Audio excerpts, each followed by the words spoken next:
నమస్కారం ADB news కు స్వాగతం. ముందుగా హెడ్లైన్స్. రెండవ రోజు వీడని ముసురు, ఏకధాటిగా కురుస్తున్న వానలు, జిల్లాకు ఆరెంజ్ అలర్ట్ జారీ. లో లెవెల్ వంతెనల గుండా ఉధృతంగా ప్రవహిస్తున్న వరద నీరు, ప్రాజెక్టుల గేట్లు ఎత్తి దిగువకు నీటిని వదులుతున్న అధికారులు.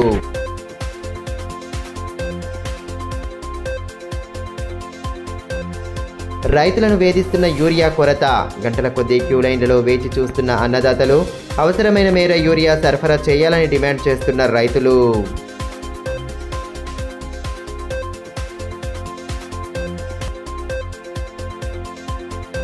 పోలీసు జీపును ఢీకొన్న కంటైనర్, జైనత్ సిఐ డ్రైవర్లకు తీవ్ర గాయాలు, హుటాహుటిన ఆసుపత్రికి తరలించిన స్థానికులు, ఆసుపత్రిలో పరిస్థితిని పరిశీలించిన ఎస్పీ అఖిల్ మహాజన్. జిల్లాను భారీ వర్షాలు వీయడం లేదు. 2 రోజుల నుండి ఏకధాటిగా కురుస్తున్న వానలతో జనజీవనం స్తంభించింది. పట్టణ ప్రధాన రహదారులు జలమయమయ్యాయి. భారీ వర్షాలతో ప్రాజెక్టుల్లోకి వరద నీరు వచ్చి చేరుతుండటంతో గేట్లను ఎత్తి నీటిని దిగువకు వదులుతున్నారు. లోతట్టు ప్రాంతాల ప్రజలు అప్రమత్తంగా ఉండాలని అధికారులు సూచిస్తున్నారు. భారీ వర్షాలతో ఆదిలాబాద్ జిల్లా తడిసి ముద్దవుతోంది. 2 రోజులుగా కురుస్తున్న ఏకధాటి వర్షాలతో పట్టణంలోని పలు కాలనీలు జలమయమయ్యాయి. గురువారం ఉదయం నుండి ఉరుములు మెరుపులతో భారీ వర్షం కురవడంతో జనజీవనం స్తంభించింది. పట్టణ ప్రధాన రహదారులు సైతం నిర్మానుష్యంగా దర్శనమిచ్చాయి. పలు కాలనీలలో ఇండ్లలోకి నీరు రావడంతో జనం తీవ్ర అవస్థలకు గురయ్యారు. స్థానిక సుభాష్ నగర్లోని వాగు వంతెనపై నుండి ఉధృతంగా నీరు ప్రవహించడంతో రాకపోకలు నిలిచిపోయాయి. ఇందిరమ్మ కాలనీలోని ఓ గణేష్ మండపంలోకి పూర్తిగా నీరు వచ్చి చేరడంతో నిర్వాహకులు తీవ్ర ఇక్కట్లు పడ్డారు.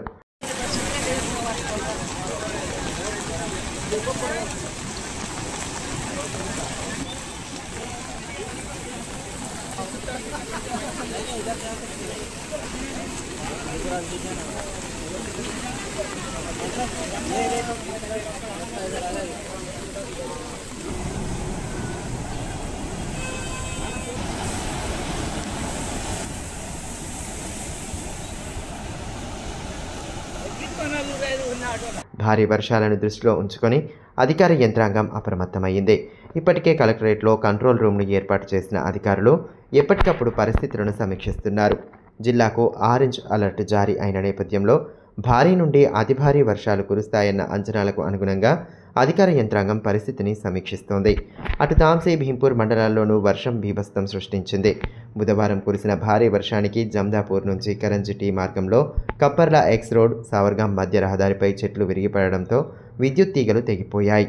చెట్లు రహదారిపైనే పడిపోవడంతో వాహనాల రాకపోకలు నిలిచిపోయాయి. విషయం తెలుసుకున్న తాంసీ భీంపూర్ మండలాల ఎస్ఐలు జీవన్ రెడ్డి, పీర్ సింగ్ అక్కడికి చేరుకొని సహాయక చర్యలు చేపట్టారు. బుల్డోజర్ సహాయంతో చెట్లను తొలగించారు. దాదాపు 2.5 గంటల అనంతరం రాకపోకలు కొనసాగాయి.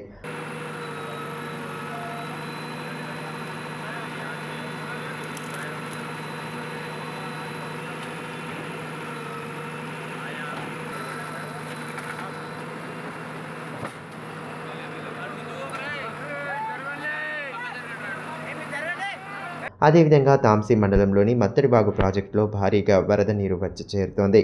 బుధవారం 2 గేట్లు, గురువారం 2 గేట్లు ఎత్తి 3000 క్యూసెక్కుల నీటిని దిగువకు వదిలినట్లు జేఈ హరీష్ తెలిపారు. ప్రస్తుతం నీటి మట్టం 276.70 మీటర్ల వద్ద కొనసాగిస్తున్నారు. ప్రాజెక్టు పూర్తి స్థాయి నీటి మట్టం 277.50 మీటర్లు కాగా వరద ఉధృతి మరింత పెరగడంతో 4 గేట్లను ఎత్తినట్లు జేఈ పేర్కొన్నారు.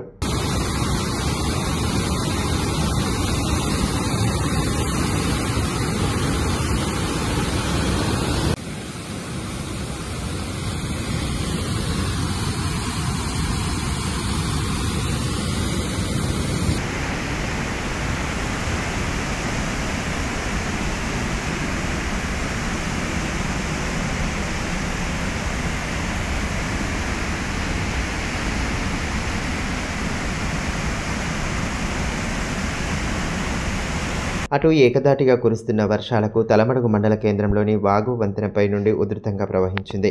కోడదహసనాపూర్ గ్రామాల మధ్యలో ఉన్న వాగుతో పాటు రుయ్యాడి, బరంపూర్ వాగుల వంతెనల నుండి వర్షం నీరు ఉధృతంగా ప్రవహించడంతో రాకపోకలు పూర్తిగా స్తంభించిపోయాయి.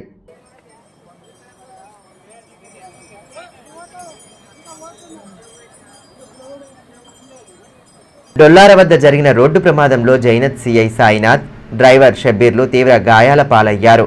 బందోబస్తులో ఉన్న పోలీసు జీబును కంటైనర్ వేగంగా వచ్చి ఢీకొనడంతో ప్రమాదం చోటు చేసుకుంది. పట్టణంలోని గజానన ఆసుపత్రిలో క్షతగాత్రులకు చికిత్సలు అందించగా ఎస్పీ అఖిల్ మహాజన్ అక్కడికి చేరుకొని ప్రస్తుత పరిస్థితిని అడిగి తెలుసుకున్నారు.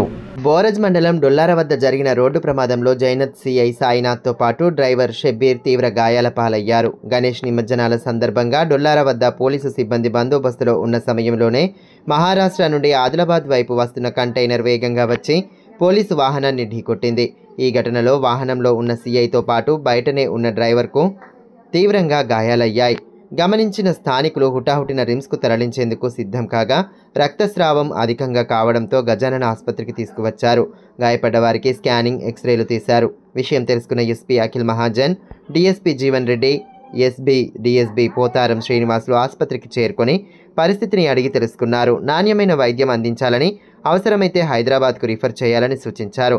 ప్రస్తుతం సిఐ, డ్రైవర్ పరిస్థితి నిలకడగానే ఉందని వైద్యులు వివరించారు. ప్రమాదానికి కారణమైన కంటైనర్ను పోలీసులు పట్టుకున్నారు. అదేవిధంగా ఎమ్మెల్యే పాయల్ శంకర్ సైతం ఆసుపత్రికి చేరుకొని గాయపడ్డ సిఐ, డ్రైవర్ను పరామర్శించారు.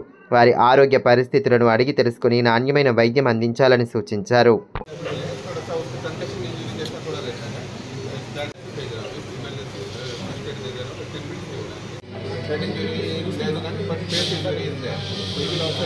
జిల్లా రైతులకు యూరియా కష్టాలు వీయడం లేదు. రైతులకు అవసరమైన మేర యూరియా సరఫరా లేకపోవడంతో అన్నదాతలు తీవ్ర ఇబ్బందులు పడుతున్నారు. సహకార సంఘాల వద్ద గంటల పాటు క్యూలైన్లలో వేచి చూస్తూ అసహనం వ్యక్తం చేస్తున్నారు.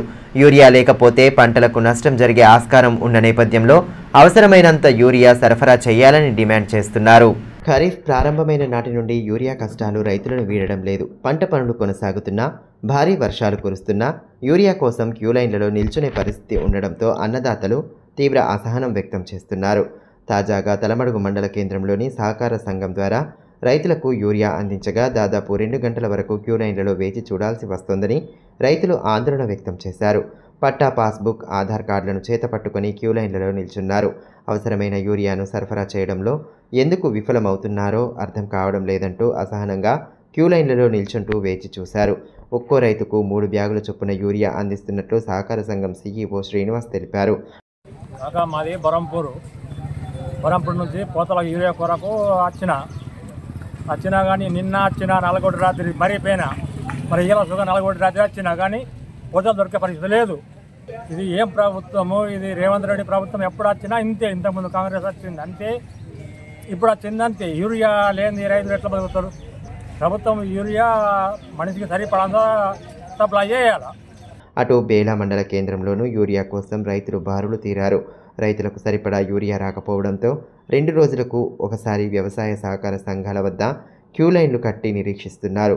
డోప్టాల సహకార సంఘం వద్దకు వచ్చిన 444 బస్తాల కోసం రైతుల క్యూలైన్లలో నిల్చుని తమ వంతు కోసం ఎదురు చూశారు.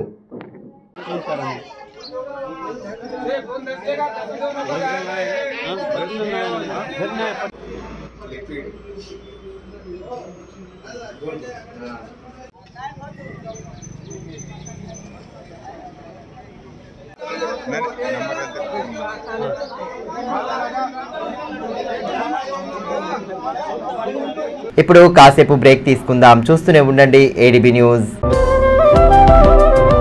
మనీష్ షాపింగ్ మాల్ ఆదిలాబాద్ గత 20 సంవత్సరాలుగా నిర్మల్, ఖానాపూర్ లో ప్రజాదరణ పొందుతూ మరొక బ్రాంచ్ ఇప్పుడు మన ఆదిలాబాద్ లో నూతనంగా మనీష్ షాపింగ్ మాల్ ను ప్రారంభించుటకు సంతోషిస్తున్నాం. షాపింగ్ అంటే మహానగరాలకు వెళ్లే అవసరం లేకుండా ఇప్పుడు మన ఆదిలాబాద్ లోనే మనీష్ షాపింగ్ మాల్ లో అన్ని రకాల పట్టు, ఫ్యాన్సీ, ధర్మవరం, పోచంపల్లి, పుప్పాడ, బెనారస్, కాటన్ శారీస్, సింథటిక్ శారీస్ మా వద్ద లభించును. రోజు రోజుకు కొత్తదనం, ప్రతి వేడుకలో కోలాహలం. చిన్న పిల్లల నుండి అమ్మమ్మల వరకు, సంప్రదాయం నుండి ట్రెండీ ఫ్యాషన్ వరకు కుటుంబ సమేతంగా షాపింగ్ చేసి ఏకైక వస్త్ర ప్రపంచం మనీష్ షాపింగ్ మాల్. శుభకార్యాలకు శుభారంభం పలుకుతూ, నమ్మకానికి, నాణ్యతకు, తగ్గింపు ధరలకు ప్రాధాన్యతనిస్తూ హోల్సేల్ ధరలకి అందిస్తోంది మనీష్ షాపింగ్ మాల్. ప్రత్యేకమైన పట్టు చీరలు, పెళ్లి పట్టు చీరలు, shootings and shirtings, dress materials. ప్రతి ఫ్యాషన్ లో కొత్తదనం, నేటి తరానికి రేపటి ఫ్యాషన్ బహుమానం. ఎవరు అందించలేని తగ్గింపు ధరలు, ఇంకెక్కడా ఇవ్వలేని తగ్గింపు ధరలు మన మనీష్ షాపింగ్ మాల్ లో. లేడీస్ కోసం మా వద్ద జరారా, gharara, long length frocks, 3-piece sets, లంగావోణీస్, 9 గజాల కోకలు మరియు అన్ని రకాల మహిళా వస్త్రాలు లభించును. మెన్స్ కోసం పెళ్లిళ్లకు సంబంధించిన షర్వానీస్, కుర్తాలు, బ్లేజర్స్, మోడీ సూట్స్ తో పాటు branded jean pants, t-shirts, shirts. Kids కోసం fancy shirts, blazers, Modi coats, ethnics లభించును. మనీష్ షాపింగ్ మాల్ లో అప్ టు 50% డిస్కౌంట్ తో పాటు గిఫ్ట్స్ అందించబడును. మా అడ్రస్ గణేష్ థియేటర్ ఎదురుగా, cinema road, Adilabad. Phone numbers 70366496060 9490628550 and 9704571600.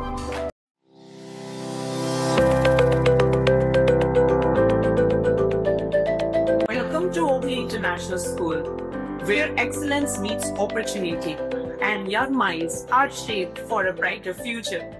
At Oakley International School, we are more than just a school. We are a global learning community. Our mission is to nurture innovation, creativity, academic brilliance, while fostering strong moral values. We believe that learning through the play is the key to building strong foundational skills.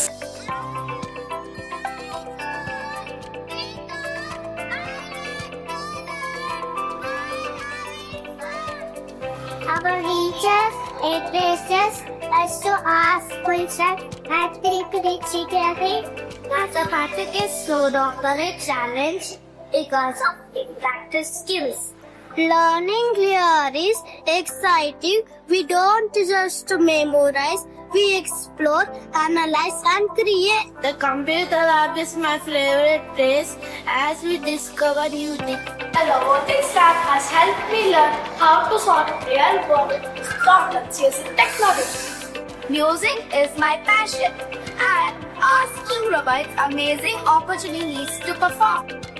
We provide global exposure and leadership opportunities, ensuring our students are future-ready and confident peers. I love the diverse culture and amazing opportunities we get here. Teachers make learning fun and help us to achieve our goals. I feel so confident about my future because of the skills I'm learning here. Sports teach discipline, teamwork, and perseverance. Every student gets an opportunity to excel. Join us at Oakley International School, where dream of every child is nurtured and the future begins today. Enroll today and embark on a journey of excellence. Ganga Bhavani hospital ఆర్షములలు, piles, fistula, భగింద్రం, రక్తములలు గురించి ఎవరికి చెప్పలేక, ఎవరికి చూపించుకోవాలో తెలియక బాధపడుతున్నారా? ఇంకా ఆ భయం అక్కర్లేదు. ఇప్పుడు తెలంగాణ జిల్లాల్లో మొట్టమొదటి ఏకైక ఆర్షములలు, పైల్స్, ఫిస్టులా స్పెషాలిటీ ఆసుపత్రి గంగా భవానీ హాస్పిటల్ మన నిజామాబాద్ యందు డాక్టర్ గోవిందరావు గారి నేతృత్వంలో వైద్య రంగంలోని అత్యంత ఆధునిక సాంకేతిక పరికరాలతో అన్ని అధునాతన సౌకర్యాలతో నడపబడుతున్న హాస్పిటల్ గంగా భవానీ హాస్పిటల్. ఆర్షములలు, ఫిస్టులా ఆపరేషన్ చేసుకుంటే మరలా వస్తాయని నాటు వైద్యం చేయించుకోవాల్సిన అవసరం లేదు. నాటు వైద్యం చేసుకుంటే చాలా రకాల సమస్యలతో బాధపడవలసి వస్తుంది. కాబట్టి ఇప్పుడు మన నిజామాబాద్ లో doctor Govindarao MS colorectal surgeon చేసి ప్రత్యేక శిక్షణకు ముంబై, బ్యాంకాక్, మలేషియా మొదలగు దేశ విదేశాల్లో పూర్తి శిక్షణ పొంది ఇప్పుడు మన నిజామాబాద్ లో ఆర్షములలు, పైల్స్, ఫిస్టులా, ఫిషర్స్ మొదలగు సమస్యలకు అత్యాధునిక పరికరాలతో చికిత్స చేయబడును. స్టాప్లర్ ద్వారా ఆర్షములలకు చికిత్స చేసి ఒక్క రోజులో నొప్పి లేకుండా ఇంటికి పంపించబడును. ఫిస్టులకు పూర్తి అత్యాధునిక లేజర్, లాప్రోస్కోపీ ద్వారా చికిత్స చేసి నయం చేయబడును. అంకిత భావం, సేవా దృక్పథం గల సిబ్బంది, ఆర్షములలకు ప్రత్యేక మిషన్ ద్వారా చికిత్స మరియు ఎలాంటి కుట్లు లేకుండా చికిత్స చేయబడును. వివరాలకే సంప్రదించండి డాక్టర్ గోవిందరావు, గంగా భవానీ హాస్పిటల్, జిల్లా కోర్టు ఎదురుగా, ఖలీల్వాడి, నిజామాబాద్. సెల్ 8985330330. ఫోన్ 08462223341. తిరిగి వార్తల్లోకి స్వాగతం. జిల్లాలో వినాయక నవరాత్రి ఉత్సవాలు వైభవంగా ప్రారంభమయ్యాయి. ఇళ్లలో ప్రతిష్ఠించుకున్న గణనాథులను భక్తులు సమీప వాగుల్లో నిమజ్జనం చేశారు. స్థానిక చాందా వాగు వద్ద ఉదయం నుండే భక్తులు కోలాహలం కనిపించింది. వాగులో నీటి ప్రవాహం అధికంగా ఉండడంతో అవసరమైన జాగ్రత్తలు తీసుకున్నారు. జిల్లా వ్యాప్తంగా వినాయక నవరాత్రి ఉత్సవాల శోభ నెలకొంది. వాడవాడలా ప్రతిష్ఠించిన గణనాథులను భక్తజనం ప్రత్యేక పూజలతో కొలుస్తున్నారు. భారీ సెట్టింగులు, విద్యుత్ దీపాలతో ఆదిలాబాద్ పట్టణం నూతన శోభను సంతరించుకుంది. ఇదిలా ఉంటే భక్తులు ఇళ్లలో ప్రతిష్ఠించుకున్న వినాయక ప్రతిమలను భక్తి ప్రపత్తుల నడుమ నిమజ్జనం చేశారు. ఉత్సవాలు ప్రారంభమైన రెండవ రోజైన గురువారం పట్టణానికి సమీపంలోని చాందాటి వాగు వద్ద భక్తుల సందడి కనిపించింది. వాగు ఒడ్డు వద్ద ప్రత్యేక పూజలు నిర్వహించిన అనంతరం ప్రతిమలను భక్తి ప్రపత్తుల నడుమ నిమజ్జనం చేశారు. ఇండ్ల నుండి గణనాథులను తీసుకువచ్చే గణపతి బొప్ప మోరియా అంటూ పూజలు జరిపారు. చిన్న పెద్ద తేడా లేకుండా పెద్ద సంఖ్యలో భక్తులు నది ఒడ్డుకు చేరుకోవడంతో కోలాహల వాతావరణం సంతరించుకుంది. విగ్రహాలకు పూజలు చేసి హారతులు అందచేసి నిమజ్జనం జరిపారు. భక్తులు కుటుంబ సమేతంగా తరలిరాగా ఆ ప్రాంతమంతా సందడిగా కనిపించింది. మళ్లీ రావయ్య గణపయ్య అంటూ విగ్రహాలను చాందవాగులో నిమజ్జనం చేశారు. రాకపోకల సమయంలో ట్రాఫిక్ సమస్యలు తలెత్తకుండా పోలీసులు తగు చర్యలు తీసుకున్నారు. ఉదయం నుండి సాయంత్రం వరకు నది ఒడ్డు వద్ద భక్తుల సందడి కనిపించింది.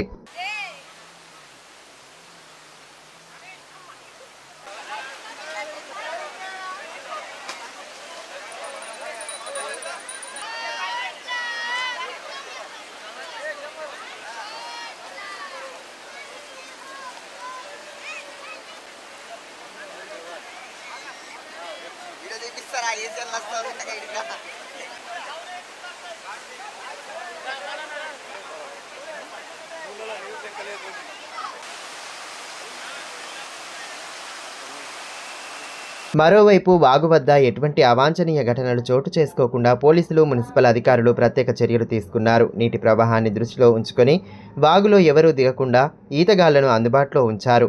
పాకురు కారణంగా గతంలో భక్తులు కింద జారిపడిన నేపథ్యంలో సీసీ రోడ్డును వేశారు. హిందూ సమాజ్ ఉత్సవ సమితి అధ్యక్షులు హనుమాన్లు, నాయకులు రాళ్లబండి మహేందర్, సురేందర్ తదితరులు నిమజ్జన ప్రక్రియను పరిశీలించి భక్తులకు సూచనలు చేశారు.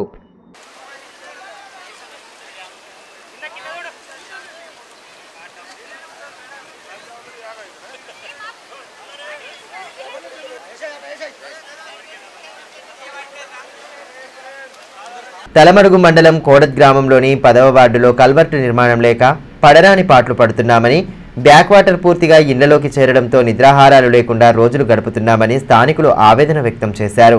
సమస్యను వెంటనే పరిష్కరించాలని డిమాండ్ చేస్తూ రాస్తారోకో చేపట్టడంతో కిలోమీటర్ల మేర వాహనాలు నిలిచిపోయాయి. తలమడుగు మండలంలోని కోడత్ గ్రామంలో 10వ నంబర్ వార్డు చివరన కల్వర్టు నిర్మాణం చేపట్టాలని డిమాండ్ చేస్తూ స్థానికులు అంతర్రాష్ట్ర రహదారిపై బైఠాయించి నిరసన తెలిపారు. ఉదయం 9 గంటల నుండి రాస్తారోకో చేపట్టడంతో కిలోమీటర్ల మేర వాహనాలు నిలిచిపోయి వాహనదారులు ఇక్కట్టుపడ్డారు. మధ్యాహ్నం 2 గంటల వరకు రాస్తారోకో కొనసాగింది. విషయం తెలుసుకున్న ఎస్ఐ రాధిక, తహసీల్దార్ రాజమోహన్ అక్కడికి చేరుకుని సర్ది చెప్పే ప్రయత్నం చేసినా ఉన్నతాధికారులు వచ్చి సమస్యను పరిష్కరిస్తేనే రాస్తారోకో విరమిస్తామని ప్రజలు ఖరాఖండిగా చెప్పారు. మొత్తం నష్టం అవుతున్నది.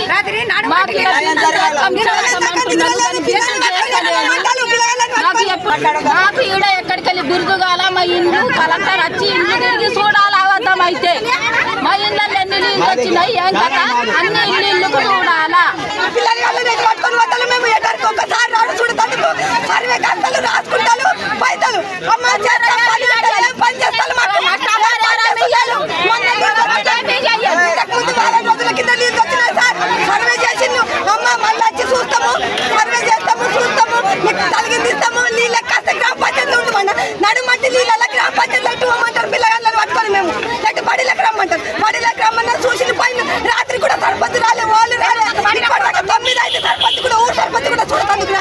మండల ప్రత్యేకాధికారి గజానన్, రోడ్డు రవాణా శాఖ అధికారి ప్రవీణ్లు అక్కడికి చేరుకొని కల్వర్టుకు సంబంధించిన ప్రొసీడింగ్ను చూపించారు. ఆందోళనకారులకు సర్ది చెప్పడంతో రాస్తారోకో విరమించారు. 10వ నంబర్ వార్డు లోతట్టు ప్రాంతం కావడంతో కల్వర్టు నిర్మాణం లేక బ్యాక్ వాటర్ పూర్తిగా ఇళ్లలోకి చేరి తీవ్ర ఇబ్బందులు ఎదుర్కొంటున్నామని స్థానికులు ఆవేదన వ్యక్తం చేశారు. గత రాత్రి కురిసిన భారీ వర్షానికి ఇళ్లలోకి చేరిన నీటిని తోడుకుంటూ బిక్కుబిక్కుమంటూ గడిపామని, నిద్రాహారాలు మాని భయంతో గడిపామని వాపోయారు. చిన్నపిల్లలు నిద్రాహారాలు లేక ఇబ్బందులు పడుతున్నారని పేర్కొన్నారు. సరే, ఇక్కడ మా 10th వార్డులో ప్రతి సంవత్సరము ఇక్కడ కల్వర్ట్ అనేది చిన్నగా ఉండడం వల్ల ప్రతి సంవత్సరం మాకు ఇలాంటి ఇబ్బంది అవుతున్నది. ధాన్యాలు తడిసిపోవడం కానీ, ఎరువులు తడిసిపోవడము. మాకు నిరుపేద కుటుంబాలు ఉన్నాయి ఇక్కడ. మాకు ఉండడానికి ఇల్లు కూడా ఇల్లు ఉంటే ఇల్లు అవైలబుల్గా ఉంటే మాకు కూడా కొద్దిగా ఆర్థిక ఇబ్బందులు ఉన్నాం కాబట్టి మాకు సరైన న్యాయం చేయగలరని చెప్తున్నాం. పట్టణంలోని సిపిఐ పార్టీ కార్యాలయంలో విద్యుత్ అమరుల సంస్మరణ సభను నిర్వహించారు. ఈ సందర్భంగా అమరవీరుల చిత్రపటాలకు పూలమాలలు వేసి నివాళులర్పించారు.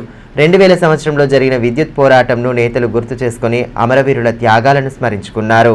విద్యుత్ వ్యతిరేక పోరాటం కారణంగానే విద్యుత్ ప్రైవేటీకరణకు ప్రభుత్వాలు సాహసం చేయడం లేదని సిపిఎం జిల్లా కార్యదర్శి దర్శనల మల్లేష్ అన్నారు.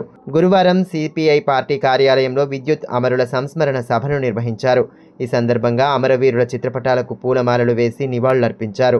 ఈ కార్యక్రమంలో జిల్లా కార్యదర్శి వర్గ సభ్యులు లంకా రాఘవులు, అన్నముల్ల కిరణ్, సీనియర్ నాయకులు బండి దత్తాత్రేయ్, జిల్లా కమిటీ సభ్యులు ఆర్ మంజుల, ఆర్ సురేందర్, బొజ్జ ఆశన్న, లంక జమున, అగ్గిమల్ల స్వామి, శకుంతల, లింగాల చిన్నన్న, రాధా, పోచక్క తదితరులు పాల్గొన్నారు. ఈ సందర్భంగా సిపిఎం జిల్లా కార్యదర్శి దర్శనాల మల్లేష్ మాట్లాడుతూ 2000 సంవత్సరంలో విద్యుత్ ఛార్జీల పెంపు, ప్రైవేటీకరణకు వ్యతిరేకంగా వామపక్షాలు కాంగ్రెస్ ఆధ్వర్యంలో పెద్ద ఎత్తున ఆందోళన చేశామన్నారు. హైదరాబాద్లో వేలాది మంది నిరసన తెలియజేయడంతో అప్పటి టీడీపీ ప్రభుత్వం కాల్పులు, లాఠీచార్జ్ చేయడంతో 3 అక్కడికక్కడే మరణించారని, వందల మంది గాయపడ్డారని పేర్కొన్నారు. ఉద్యమం తర్వాత ఏ ప్రభుత్వం కూడా ఛార్జీల పెంపు, ప్రైవేటీకరణ గురించి ఆలోచించలేదన్నారు. విద్యుత్ ఉద్యమాన్ని స్ఫూర్తిగా తీసుకుని ప్రజల హక్కుల కోసం పార్టీ తరపున పోరాటాలు నిర్వహిస్తామన్నారు. విద్యుత్ ఛార్జీలకు వ్యతిరేకంగా వామపక్ష పార్టీల ఆధ్వర్యంలో ఉమ్మడి ఆంధ్రప్రదేశ్ రాష్ట్రంలో పెద్ద ఎత్తున పోరాటం జరిగింది.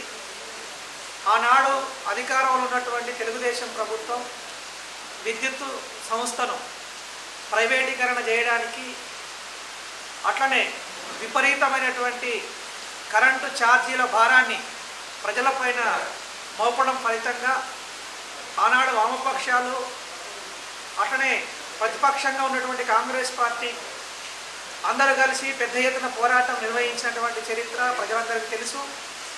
ఇది ఈ రోజున ఆగస్టు 28వ తారీఖు 2000 సంవత్సరంలో పెద్ద ఎత్తున ప్రజలందరూ కూడా హైదరాబాద్కు వెళ్ళి పోరాటం చేసినటువంటి సందర్భంలో చంద్రబాబు నాయుడు ప్రభుత్వము కాల్పులు జరిపింది, గుర్రాలతో దొక్కించింది, నీటి ఫిరంగులు ప్రయోగించి విపరీతంగా లాఠీ చార్జ్ చేసినటువంటి ఫలితంగా అక్కడికక్కడే 3 మంది కామ్రేడ్స్ చనిపోయారు. బాలకృష్ణ, విష్ణువర్ధన్ రెడ్డి, అలాగే రామకృష్ణ, బాలస్వామి, విష్ణువర్ధన్ రెడ్డి, ఈ 3 మరణించారు. వందలాది మందికి బుల్లెట్ గాయాలు తగిలినాయి, లాఠీ చార్జ్లో కాళ్ళు చేతులు విరిగినాయి. ఆ పోరాట ఫలితంగా చంద్రబాబు నాయుడు ప్రభుత్వం ఓడిపోయింది, కాంగ్రెస్ ప్రభుత్వం అధికారంలోకి వచ్చింది. నాటి నుంచి నేటి వరకు విద్యుత్ ఛార్జీల పెంపుదల విషయంలో కానీ, విద్యుత్తును ప్రైవేటీకరణ చేయడానికి పాలకులు సాహసిస్తున్నటువంటి ప్రయత్నం చేయట్లేదు. కారణం ఏంటంటే ఆ పోరాటం అంత పెద్ద ఎత్తున జరగడమే. వార్తలు ముగించే ముందు హెడ్లైన్స్ మరోసారి. రెండవ రోజు వీడని ముసురు, ఏకధాటిగా కురుస్తున్న వానలు, జిల్లాకు ఆరెంజ్ అలర్ట్ జారీ. లో లెవెల్ వంతెనల గుండా ఉధృతంగా ప్రవహిస్తున్న వరద నీరు, ప్రాజెక్టుల గేట్లు ఎత్తి దిగువకు నీటిని వదులుతున్న అధికారులు.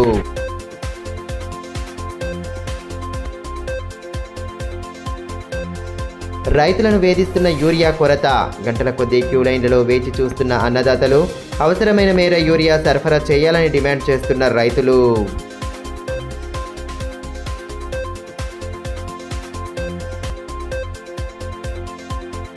పోలీసు జీపును ఢీకొన్న కంటైనర్, జైనత్ సిఐ డ్రైవర్లకు తీవ్ర గాయాలు, హుటాహుటిన ఆసుపత్రికి తరలించిన స్థానికులు, ఆసుపత్రిలో పరిస్థితిని పరిశీలించిన ఎస్పీ అఖిల్ మహాజన్.